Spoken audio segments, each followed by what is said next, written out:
National board of examinations in medical sciences, ये है एक आपकी autonomous body government of India के अंडर। और मिनिस्ट्री है आपकी ministry of health and family welfare. यहाँ से आपके लिए नॉन टीचिंग पोस्ट आई हैं और नॉन मेडिकल पोस्ट आई हैं, ठीक है। और कौन कौन सी पोस्ट है वो मैं आपको बता दूँ। जूनियर असिस्टेंट की है, जूनियर अकाउंटेंट की है, जूनियर प्रोग्रामर की है, स्टेनोग्राफर की है और डेप्यूटी डायरेक्टर की है। तो ये पोस्ट है आज हम जिनकी बात करने वाले हैं, और इन सब की एलिजिबिलिटी देखेंगे, एज लिमिट देखेंगे और भी बाकी इंपॉर्टेंट इन्फॉर्मेशन जो भी रहने वाली है सब कुछ हम डिस्कस करने वाले हैं। तो वीडियो का एंड तक देखना ताकि जो है कुछ भी इंपॉर्टेंट जो जानकारी है वो मिस ना हो, ठीक है। तो चलिए शुरुआत करते हैं वीडियो की।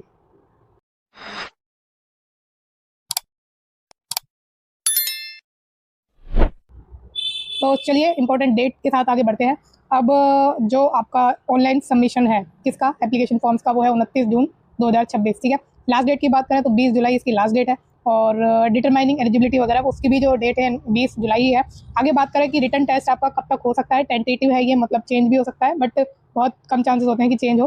तो ये आपका है 5/9/2026 से 6/9/2026, मतलब आपका जो एग्ज़ाम होगा वो सितंबर तक हो जाएगा, ठीक है। सितंबर के फर्स्ट वीक में ये ले लेंगे आपका एग्जाम।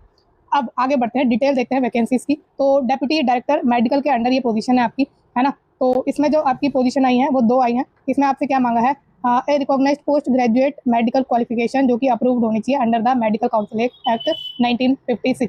इसमें एज लिमिट आपकी मांगी है 35 ईयर्स, ठीक है। और बस इतना ही मांगा है इसमें, और कुछ भी नहीं मांगा। ग्रुप ए की पोजीशन है, लेवल इसका 11 है, तो काफ़ी अच्छी पोजीशन है, कुछ भी नहीं मांगा एक्सेप्ट योर डिग्री, ठीक है। अब आगे बढ़ते हैं। नेक्स्ट है जूनियर प्रोग्रामर। इसमें एक वैकेंसी आपकी ग्रुप बी की है पोस्ट, और लेवल इसका 7 है, 27 साल एज लिमिट है। क्वालिफिकेशन आपसे मांगी है बीटेक, बीई या बीसीए या फिर DOEACC, जो जिसमें आपने सर्टिफिकेट ले रखा हो बी या सी लेवल का, ठीक है। और degree in computer science, IT, electronics with specialisation in computer electronics, तो ये आपकी क्वालिफिकेशन है। फिर एक्सपीरियंस इसमें कुछ भी नहीं मांगा, किसी भी पोस्ट में नहीं मांगा एक्सपीरियंस हो। तो आगे बढ़ते हैं। अब जूनियर अकाउंटेंट की बात करें तो 4 वैकेंसी है टोटल, ग्रुप सी की वैकेंसी है, और पे लेवल इसका 4 है, 27 ईयर्स एज लिमिट है। बैचलर की डिग्री मांगी मैथ या स्टैटिस्टिक्स में, ये डिग्री होनी चाहिए इन कॉमर्स। फिर और आपका एग्जामिनेशन क्वालिफाई कर रहा है जो ये NBEMS वो कंडक्ट कराएगी वो।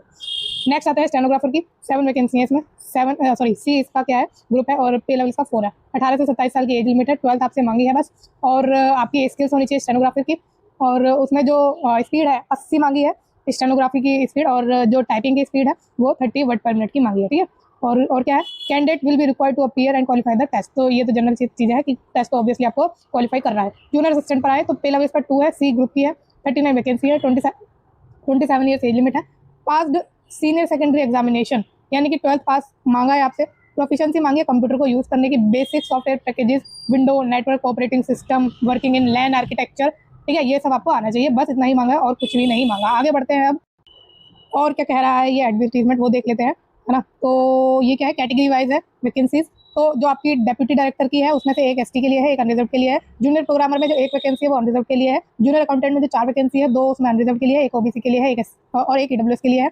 और जो स्टेनोग्राफर की 7 वैकेंसी है उसमें 4 जो अनरिजर्व के लिए, 2 OBC के लिए और एक ST के लिए है। अब जो 39 वैकेंसी जूनियर असिस्टेंट की है उसमें 20 तो अनरिजर्व के लिए है, 6 OBC के लिए है, 7 SC के लिए है, 3 आपकी ST के लिए है और 3 ही आपकी EWS कैटेगरी के लिए है, ठीक है।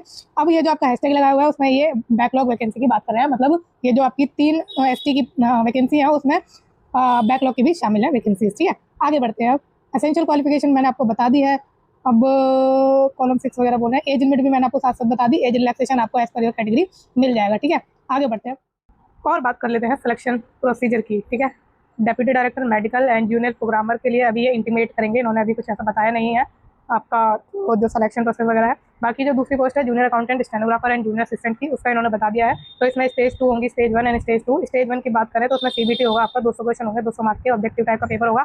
180 मिनट आपको दिए जाएंगे, यानी कि 3 घंटे दिए जाएंगे। 0.25 की आपकी नेगेटिव मार्किंग है। और जो SC ST PWD और एक्स सर्विसमैन से बिलोंग करते हैं उनको 40% लाने हैं मिनिमम क्वालिफाई करने के लिए, बाकी कट ऑफ तो जाती ही है इसमें, ज़्यादा से ज़्यादा नंबर लाने पड़ते हैं मतलब। और बाकी जो दूसरी कैटेगरीज है उनको 50% लाने हैं। तो ये दूसरी कैटेगरी कौन सी है, अनरिजर्व, AWS और आपकी OBC, ठीक है।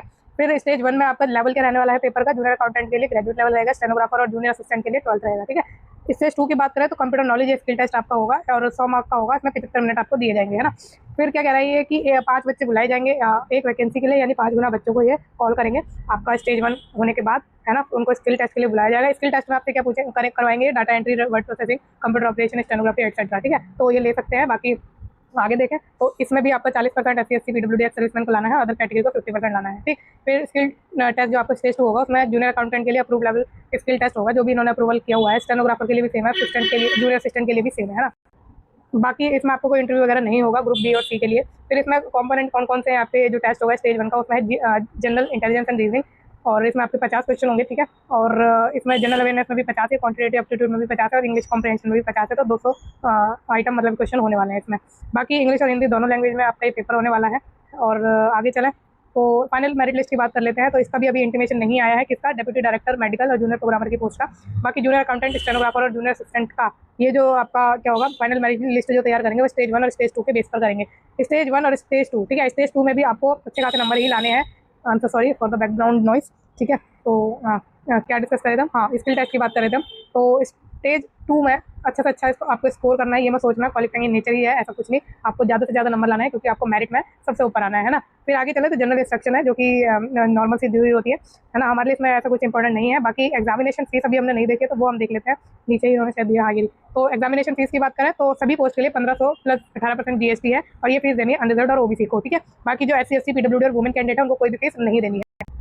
ऑनलाइन इसमें आपका फॉर्म भरा जाएगा। बाकी अगर आपको कोई डाउट है तो कमेंट सेक्शन में पूछ लेना, कुछ भी आपको पूछना हो। बाकी टेलीग्राम चैनल है, उस पर भी आप मुझसे जुड़ सकते हैं, डायरेक्ट मेरे से ही बात करके आप अपना सोल्यूशन ले सकते हैं ना। तो वीडियो कैसी लगी है कमेंट सेक्शन में बताना, अच्छी लगी हो तो लाइक कर देना, और चैनल को प्लीज़ प्लीज़ प्लीज़ सब्सक्राइब कर देना। I need your support and all the best for your future.